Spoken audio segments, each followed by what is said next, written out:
Welcome into another edition of the Three Putt Podcast. Here, Justin Baxley alongside AJ Sheridan. AJ, big weekend of golf. Yeah, I mean, what a tournament. You got to talk about either of the events this week. Obviously, we will focus on Bay Hill. You can talk about the Seniors Tour down in Boca Raton at a tournament I also grew up going to. Zach Johnson getting his first win in his first start on the Champions Tour. So an action-packed full weekend of golf, but, I mean, the storyline. What a finish at Bay Hill. Akshay Bhatia, you see him behind us. What a finish, the way he was able to come back and close on Daniel Berger on the back nine. I remember they were teeing off on 10. The announcer said, here's where he has to start if he wants to make a comeback. And I think it was 3 or 4 in a row to start the back nine. And then you have the eagle on 16. And we all know about the playoff. But what were your kind of thoughts watching it? I'm not going to lie, I fell asleep a little bit on the back nine. I was long weekend, slept for a little bit, woke up to that shot on 16 and was like, wow, was the only word I could say.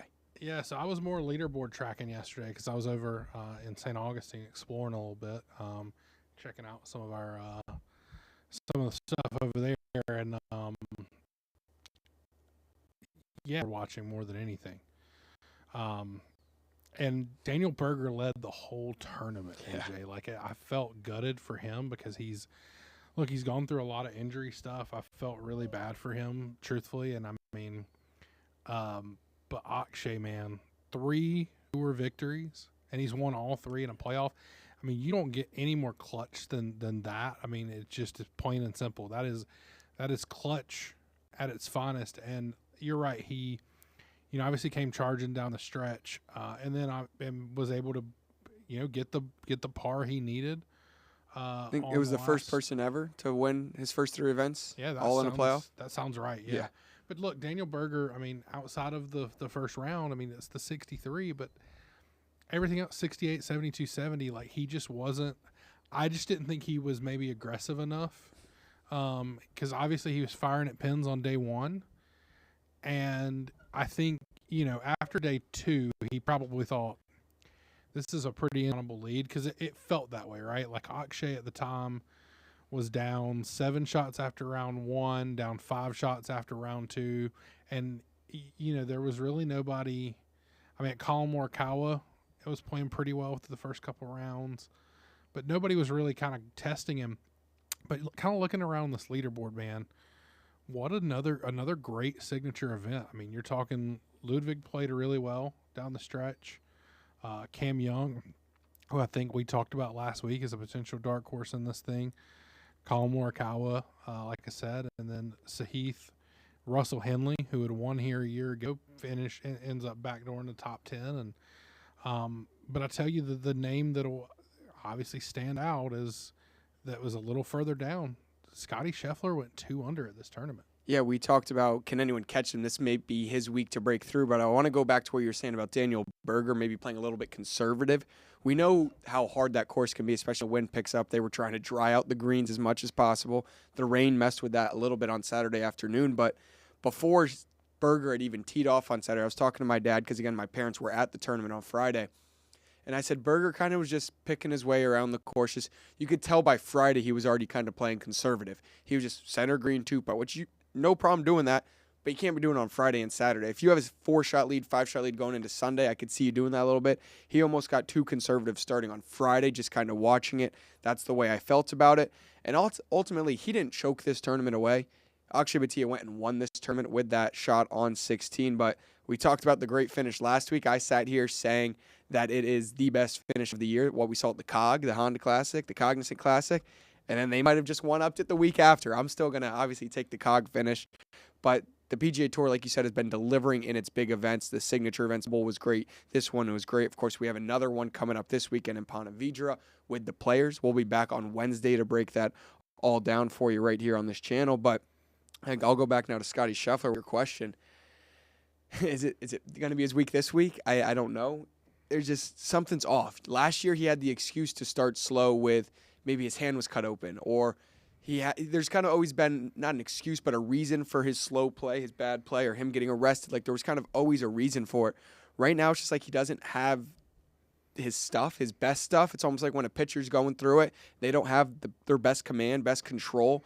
Now Scotty Scheffler kind of feeling that. And something that's interesting, since Ted Scott has been on his bag, he's been very good at keeping him composed, keeping him locked in, focused on the next shot. We're going just playing golf and locked in at doing our job. You used to see Scotty Scheffler get mad like this before he started winning all the majors. You haven't seen it since Ted Scott's been on the bag, and now you're kind of seeing some of that rage, that fire come out of Scotty, which maybe is having a negative impact on Scotty Scheffler. You never used to see over these last few years when he was winning majors, him throwing balls in the water, him yelling at stuff. This is all the old Scotty Scheffler before Ted Scott, and now that Scotty Scheffler's maybe back, is that part of the reason maybe Scotty hasn't been as dominant to start the year. But again, he's still, I guess, a limited field, but his name is still there. Yeah, look, is he as dominant as he was a season ago? No. But look, he won his first tournament he played this year, and then he finished runner-up at 2 more. I mean, like, if this is what bad golf for this guy is, I mean, I think that, truthfully, AJ, is kind of the point, though, right, is that you've got a guy who, when he doesn't win, you think he's going through it. I mean, I remember this with Tiger, right? Like, Tiger had a stretch in I think it was right before he went on the big major run, and I think it was 2003. He had a stretch where he was finishing like top 10 and top 15 in most tournaments, but people don't remember it because he wasn't winning. The expectations for a guy like Scotty and like Tiger, you're not expected to finish top 25 anymore. No. You're not expected to finish top 10 or even top 5. You're expected to win every time you go out.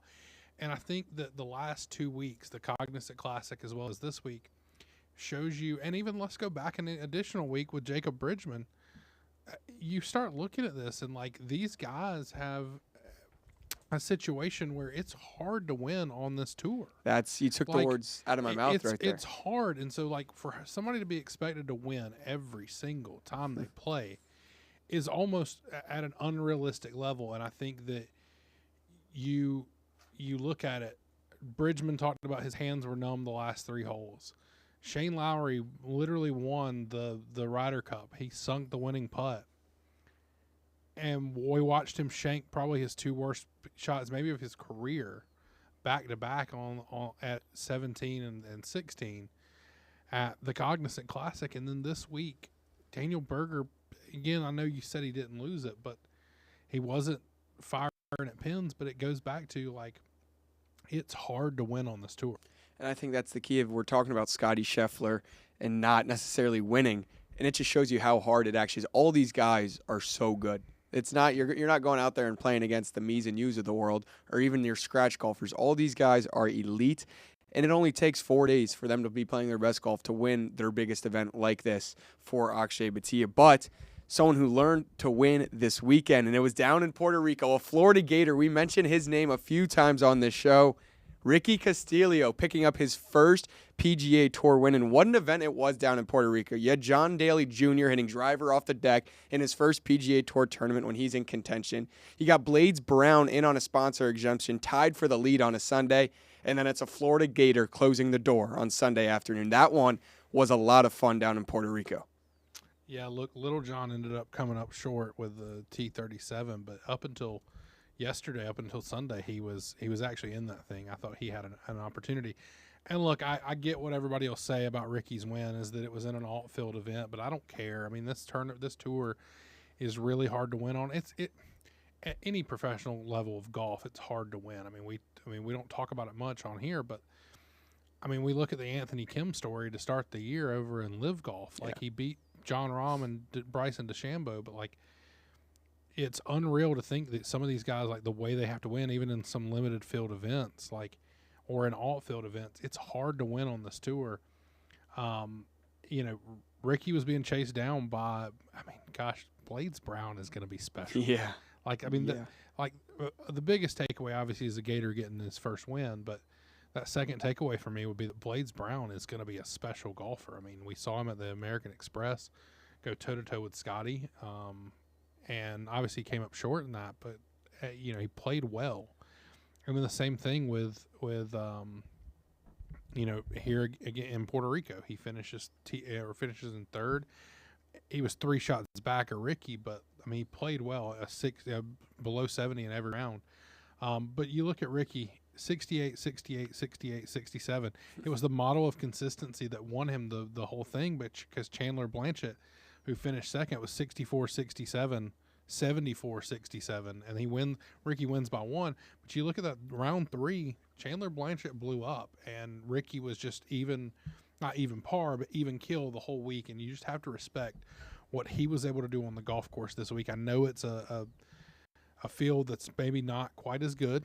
But this is where I was trying to pull the list up here of people who got their first wins at these alternate events. I know Akshay Bhatia got his first win. I believe it was at the Puerto Rico Open.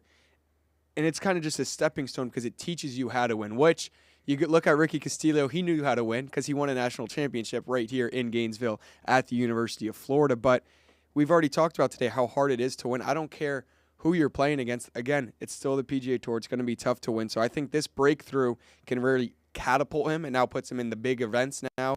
Being a PGA Tour winner, he gets to play at the Masters. So you never know what to win, even at these alternate events.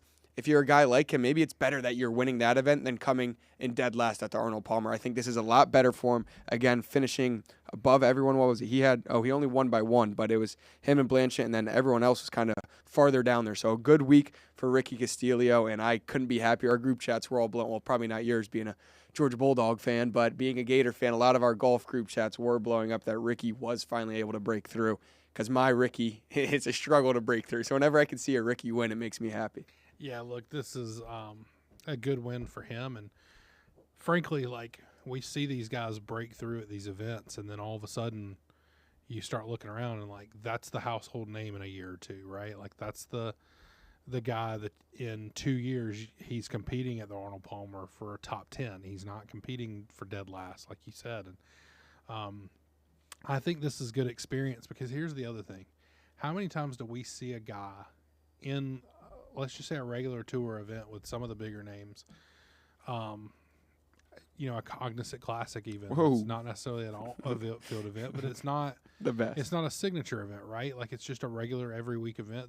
Let's be careful, though. Watch your words. You're lucky I'm far enough away. Yeah, well, some of the top guys are obviously skipping it, but they it's one of those things, AJ, where, like, you see them get into the position to potentially win a tournament, and they blow up because they have no experience winning it. And so I think this is going to serve Ricky quite well to have won it. But,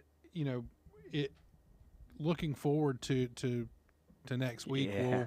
The Sawgrass Splashes will be out in full force on Tuesday, or all week out at TPC Sawgrass. Since we are releasing our preview on Wednesday, I do want to go ahead and mention I've been to this event on the Tuesday, and it's usually a country artist for their military appreciation concert. This year, Ludacris. Like, come on. Okay. I saw Riley Green there a few years ago. Now we're bringing in Ludacris. I know that might just be my country bias, but I can go and see Riley Green or I can go see Ludacris. I'm going to a golf event. I feel like Riley Green's a better. No. I don't know. I had a blast that day. We're not going to disrespect Ludacris, the Atlanta legend that is Ludacris. Look, I'm from Georgia. So there's our difference. Ludacris is one of my favorite artists of all time. Also, like, how do you not like Ludacris? Like, he's one of my favorite artists. So I just know the Sawgrass Splashes. Oh, we didn't even talk about it. Did you have an Arnold Palmer over the weekend since you said you were going to? Since you think they're the best thing that God ever put on this earth? Nobody ever said that. See, you're taking what I said completely out of context, and you're spinning it. I'm sorry that you get your Arnold Palmers. I don't like Arnold Palmer. We've been over this, so sure, that's what pops to my mind. But you go get it from a gas station, and I'm out here trying to pour fresh lemonade. You said you were going to bring them in on Wednesday, and I was going to try one, and I never got that. People get busy, AJ. Speaking of busy, we're obviously a busy couple guys, and so we'll be back on Wednesday to discuss the Players Championship. This should be one of. This is always. I have a few guys I love this week. A few guys I love this week. You'll have to tune in on Wednesday to hear AJ's guys that he loves. I haven't even looked at the field to see who I love yet. I mean, you know what the field is. It's the best. Yeah, it's every best player. It's every best player. And so look, this is we'll talk about it on Wednesday, but. Should this be the fifth major? We'll talk about that and more.